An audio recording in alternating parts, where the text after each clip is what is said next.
Well, boys and girls, we made the big time. I am now a YouTube partner, which means I can now monetize my videos and earn money off making these things. But don't worry, you won't be seeing any advertising on my channel because all but one of the 100 odd videos I've made has been deemed unsuitable by the YouTube gods for adverts. So nothing has changed. However, being a YouTube partner just means I'm one step closer to being banned. So if you use Odyssey, a great alternative to YouTube, follow me on there. All my videos go up there anyway, and links in the description. Anyway, on to today's topic, the laughably fake fear-mongering news network CNN, a company who appear to only hire people who commit sex crimes, and a news network fading so badly since Donald Trump left office, they might as well not exist. One of their most unwatched programs is called, hilariously, Reliable Sources, and it's hosted by a baked potato named Brian Stelter, who, astonishingly, is 36 years old and looks like he could be my dad. And I'm 3 years older than him. And this hippopotamus spends most of his time on air complaining about Tucker Carlson being better and more popular than him. This is the problem these fake news outlets have. If you base your entire business model around hating one man,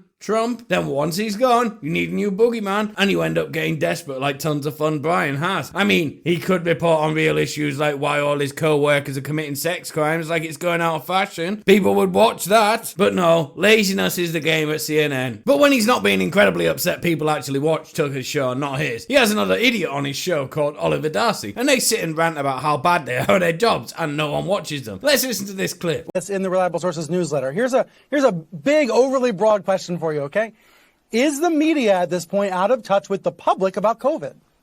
I think it's hard to argue that, the media is a large group of people, but a lot of the media does seem, when I look at it and then travel the country, to be very out of touch with people. I mean, if you travel the country, people are not really living in the same bubble that it seems that most of the media is messaging toward. Right. And so...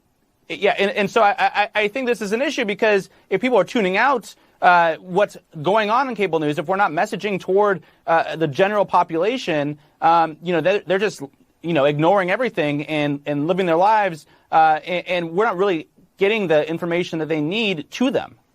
Well, Oliver, if people are living their lives happily outside of the bubble, which he meant by bubble, not living in the media-induced terror, by the way, without the information they need from you, then they don't actually need that information, do they? Perhaps if you present the information in a less idiotic way, maybe not try terrifying the people every time you say something, just so they won't change the channels during the ad breaks, and just calmly relay the facts with no lying. People wouldn't have stopped watching all your terrible shows. It's just a thought. So if anyone watching legacy media is watching this video, the best piece of advice you can get is stop watching. All of it. Even the ones that reaffirm your viewpoints. It's all nonsense. They're just lying. You think someone that can't stop eating 100 cheeseburgers a day like Brian Stelter can give you advice on health? Come on, man. That's it for today's video. Don't forget to like and share, subscribe to see more content like this. Thanks, bye.